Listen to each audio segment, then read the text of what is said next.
صحابہ نے ایک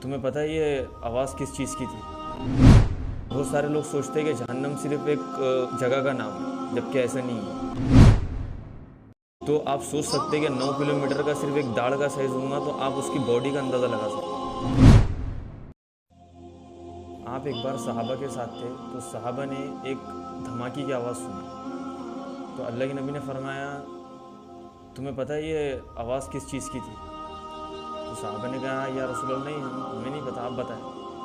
تو آپ صلی اللہ علیہ وسلم نے فرمایا ایک پتھر تھا جسے 70 سال پہلے جہنم میں پھینکا گیا تھا، تو وہ آج جا کے جہنم کی تہہ میں گرا، تو یہ اس کی آواز تھی۔ تو آپ اندازہ لگا سکتے ہیں کہ کسی چیز کو پھینکا جا رہا اور وہ زمین پر گرنے کے لیے 70 سال کا ٹائم لے رہا، تو آپ اس سے جہنم کی ہائٹ کا اندازہ لگا سکتے ہیں۔ اور بہت سارے لوگ سوچتے ہیں کہ جہنم صرف ایک جگہ کا نام ہے، جبکہ ایسا نہیں ہے۔ جہنم کے 7 حصے، جہنم، حطمہ، لدہ، سعیر، سقر، جہیم، حاویہ۔ جہنم کے علاوہ باقی کے جو 6 حصے ہیں، اس کے اندر جو چلا گیا وہ کبھی باہر نہیں نکلے، کیونکہ جہنم کے اندر صرف گنہگار مسلمان ہوں گے جو اپنی سزا پوری کرنے کے بعد کبھی نہ کبھی جہنم سے نکل جائیں گے، وہ بھی ایمان کی وجہ سے۔ تو اس سے یہ بھی پتہ چلتا ہے کہ ایمان کتنی بڑی دولت ہے۔ اور آخرت میں جو ہمارے باڈی کا سائز ہے وہ اتنا نہیں ہوگا۔ حدیث کے اندر آتا ہے کہ جنت میں ہماری ہائٹ جو ہوں گی وہ 130 فٹ کی ہوں گی، اور جہنم کے اندر اللہ کے نبی نے فرمایا جو ہمارا ایک داڑھ کا سائز ہوگا وہ احد پہاڑ جتنا ہوگا۔ احد پہاڑ کی جو لمبائی ہے وہ 9 کلومیٹر کی ہے، تو آپ سوچ سکتے ہیں کہ 9 کلومیٹر کا صرف ایک داڑھ کا سائز ہوگا تو آپ اس کی باڈی کا اندازہ لگا سکتے ہیں۔ اللہ کے نبی نے فرمایا کہ ایک گھوڑے کو اگر لگاتار 3 دن تک دوڑایا جائے، مطلب ایک گھوڑا کنٹینیو 72 گھنٹے دوڑ رہا، تو جتنا فاصلہ وہ طے کرے گا اتنا فاصلہ یہ کندھے سے یہ کندھے تک کا ہوگا۔ اور یہ جو ہماری اسکن ہے یہ 1 سینٹی میٹر کی ہے، اللہ اس کو جہنم کے اندر 90 فٹ کی کر دیں گے تاکہ تکلیف زیادہ ہو، اور جلتے جلتے جب وہ 1 سینٹی میٹر کی ہو جائیں گی تو اللہ اس کو پھر سے 90 فٹ کی کر دیں گے، کیونکہ اللہ جہنم میں کوئی 1 سیکنڈ کا بھی آرام نہیں دینا چاہیے۔ اب جہنمی کو کھانے میں کیا پیش کیا جائے؟ اب ظاہر سی بات ہے کوئی اتنا سال جہنم میں رہیں گا تو اس کو بھوک بھی لگیں گی، پیاس بھی لگیں گی۔ قرآن کے اندر اللہ نے فرمایا جہنم کے اندر ایک پیڑ ہے جس کا نام ہے زقوم۔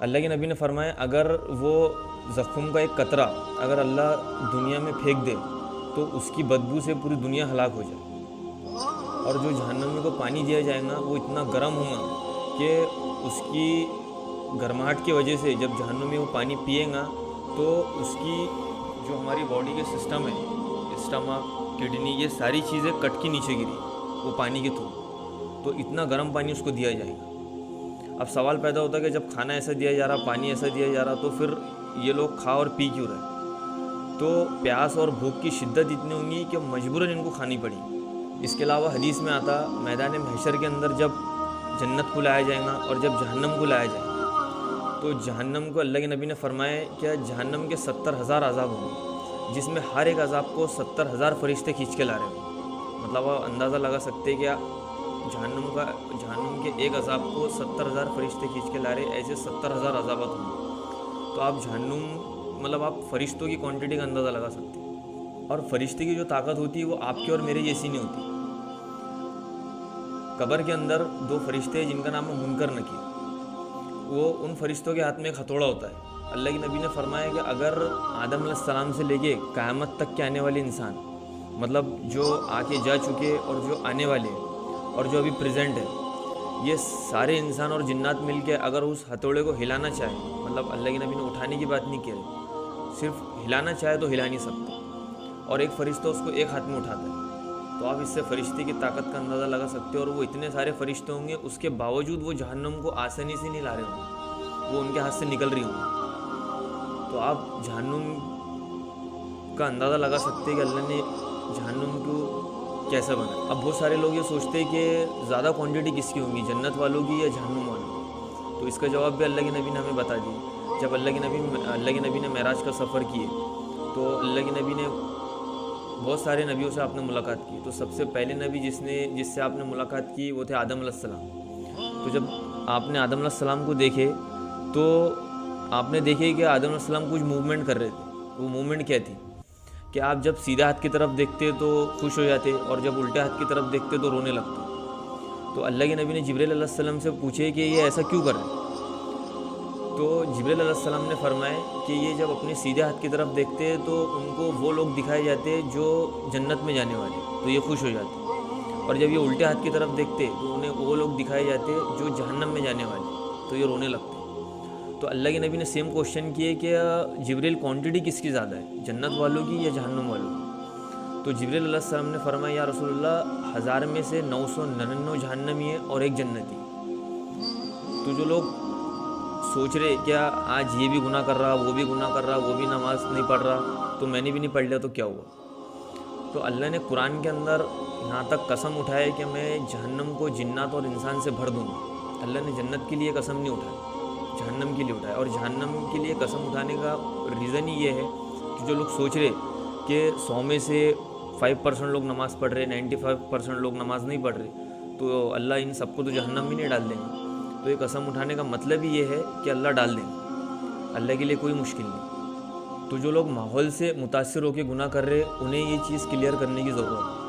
اور ہمارے جس طریقے کے اعمال ہے ہم نے تو 24 گھنٹے صرف جہنم کے بارے میں سوچنا ہے. فار ایگزامپل اگر کوئی اسٹوڈنٹ ہے اور وہ پڑھائی میں اتنا اچھا نہیں ہے اور وہ پڑھائی کو اتنا سیریس لیتا بھی نہیں ہے, تو اس کو کبھی نہیں بولا جائے گا کہ بڑا ہو کر تو انجینئر بنے گا, تو ڈاکٹر بنے گا, تو IPS بنے گا. اس کو ہمیشہ اس چیز سے ڈرایا جائے گا کہ اگر تو پڑھائی نہیں کرے گا, تو سیریس نہیں لیں گا, تو فیل ہو جائے گا, ناکامیاب ہو جائے گا, تو آٹو چلائے گا. یہ ساری چیزوں سے اس کو ڈرایا جائے گا.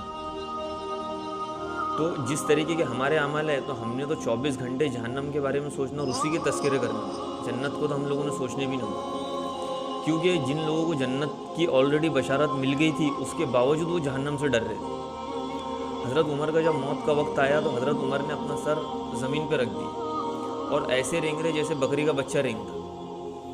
تو حضرت علی نے کہا کہ عمر موت سے ڈر گئے. تو حضرت عمر نے کہا کہ موت سے نہیں ڈرا ہوں, موت کے بعد کی زندگی سے ڈر رہا ہوں. اور حضرت عمر کے آخری الفاظ یہ تھے کہ اللہ میری نیکیوں کے بدلے میں کوئی جنت نہ دے, میرے کو بس جہنم کی آگ سے بچا لے. اور یہ وہ شخص ہے جن کے بارے میں اللہ کے نبی نے فرمایا کہ اگر میرے بعد میں کوئی نبی ہوتا تو وہ عمر ہوتا. تو حضرت عمر جیسی شخصیت جو جہنم سے اتنا ڈر رہی, تو ہم اور آپ جو دن بھر میں اتنے گناہ کر رہے, تو نہ ہماری سوچ میں جہنم کا خوف ہے اور نہ ہماری زبان پر جہنم کا تذکرہ. تو ہمیں یہ چیز سوچنے کی, اس پہ غور کرنے کی ضرورت ہے.